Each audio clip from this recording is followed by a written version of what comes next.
आप सभी को हार्दिक मंगलमय कामना। जय श्री राम। जब पांडव लोग युवा में हार गए थे तो उनको 12 वर्ष का वनवास, 1 साल का अज्ञातवास दिया गया।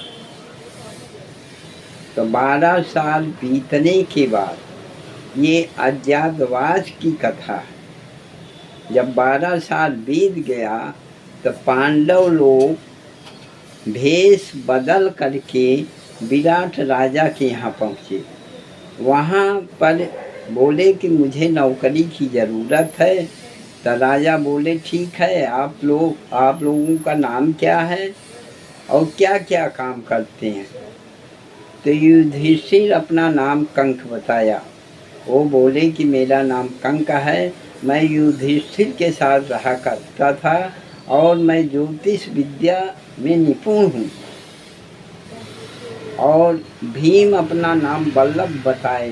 बोले कि मैं रसोइयों को देखभाल करता था और खाना पीना बनाने में या देखभाल करने में मैं निपुण हूँ। अर्जुन अपना नाम बृहन्नला बताया। उन्होंने कहा कि मैं अर्जुन के साथ नित्य गान करता था और मैं शिक्षक था। नकुल अपना नाम ग्रथिक बताया। वो बोले मैं घोड़साल में जाकर घोड़ों की सेवा करता था। और सहदेव अपना नाम तंथिपाल बताया। वो बोले कि मैं गायों की गौशाला में जाकर गायों की सेवा करता था। द्रौपदी अपना नाम सैंधी बताई। वो बोली मैं द्रौपदी के साथ रहता था, उनकी दासी थी, मैं द्रौपदी का श्रृंगार करता था। तो बोले ठीक है, ये हमको सबकी ज़रूरत थी, आप लग जाइए अपने अपने काम में। आप सब अपने अपने काम में लग गए। अचानक कीचक आया। राजा का साला था। कीचक सुतेष्णा उसकी बहन थी। वो जो है रानी के पास जा कर के कहता है, बहन ये जो है तुम्हारी दासी तो बहुत अच्छी लगती है, इससे मिलवाओ।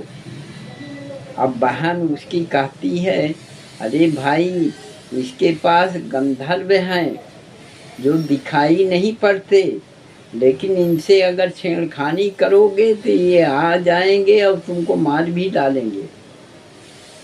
बोले कैसे गंधर्व हैं, मैं देखता हूँ।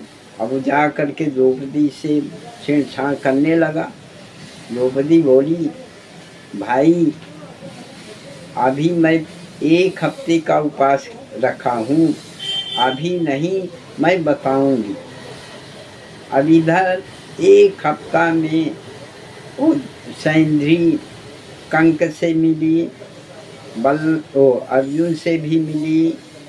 अब इधर नकुल और सहदेव से मिले, लेकिन कोई भाई सहयोग करने को तैयार नहीं हुआ, क्योंकि जानते थे कि अगर कुछ हो गया तो फिर हमको 12 वर्ष जानकारी हो जाएगी, तो फिर हमको 12 वर्ष जो है वनवास भोगना पड़ेगा।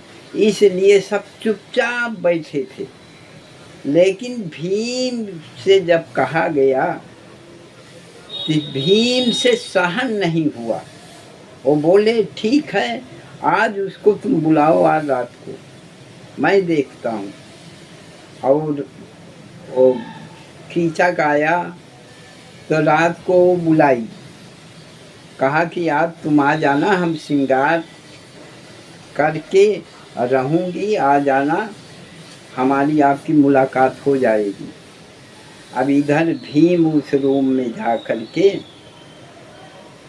सैंधी के रूम में जा कर के रुके और सैंधी का साड़ी श्रृंगार सब पहन लिया जिससे जानकारी न हो, और आराम से लेट गए। जब इधर कीचक आया रात को, देखा अरे ये मोटे मोटे हाथ और ये पत्थर जैसे मजबूत हाथ हैं, ये तो जो है सैंधी है नहीं, बड़ी तेजी से लात मारा। जब लात मारा तो बृहन्नला उठे और लक्कम घुसम चालू हो गया।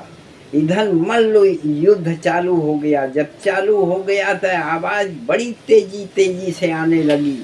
अब इधर उधर विराट राजा कहते हैं, अरे ये भाई क्या हो रहा है। सुतेष्णा तो जान गई, कहा कि ये तो बस वही गंधर्व है जो कीचक से लड़ रहे हैं। ये निश्चित है कि सैंधी के साथ छेड़खानी किया होगा। अब गंधर्व लड़ रहे हैं। अब लड़ते, अब इधर अर्जुन अपने नित्यगान में मस्त थे। और जब देखे कि उधर जो है बृहन्नला और कीचक की लड़ाई चालू है, तो वो भी तेजी तेजी से अपना ढोलक बजाने लगे, बड़ी तेजी तेजी से, जिससे कि और आवाज़ कहीं सुने न। अब इधर जो है मल्ल युद्ध में कीचक को मार डाले।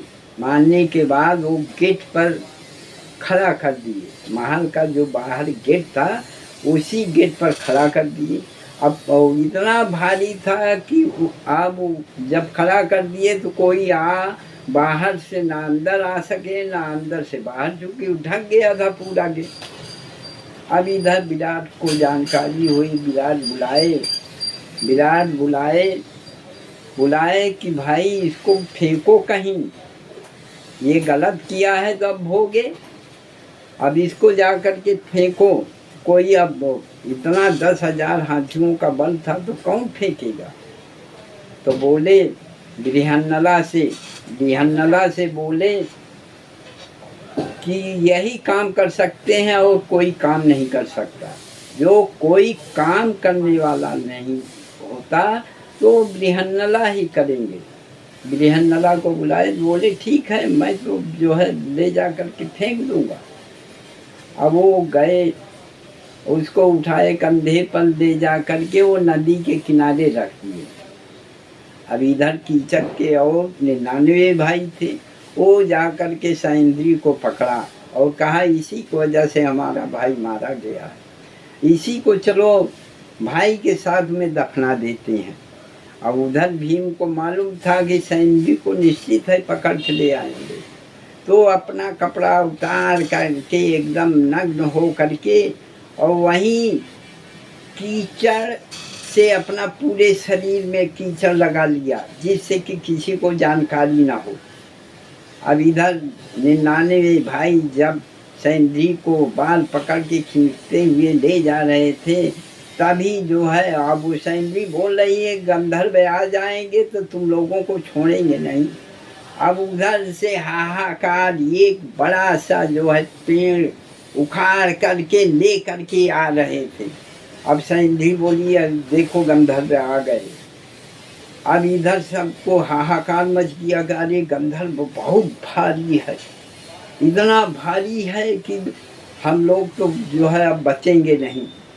अब इधर गंधर्व को देख करके अब वो सब भागने लगे। अब भाग कहाँ पाए, बृहन्नला जो है सबको मार डाला। अब सबको मार करके उसी नदी में प्रवाह करके फिर आ गए। तो यही कहा गया है कि काम बहुत बुरी बला होती है, कभी भी अय्याशी जो है नहीं करना चाहिए। जैसे कहते हैं तुलसीदास जी कहते हैं, काम क्रोध मद लोभ सब नाथ नरक के पंथ, सब परिहर रघुवीर हैं भजहु भजहि जे सम। जय जय श्री राम।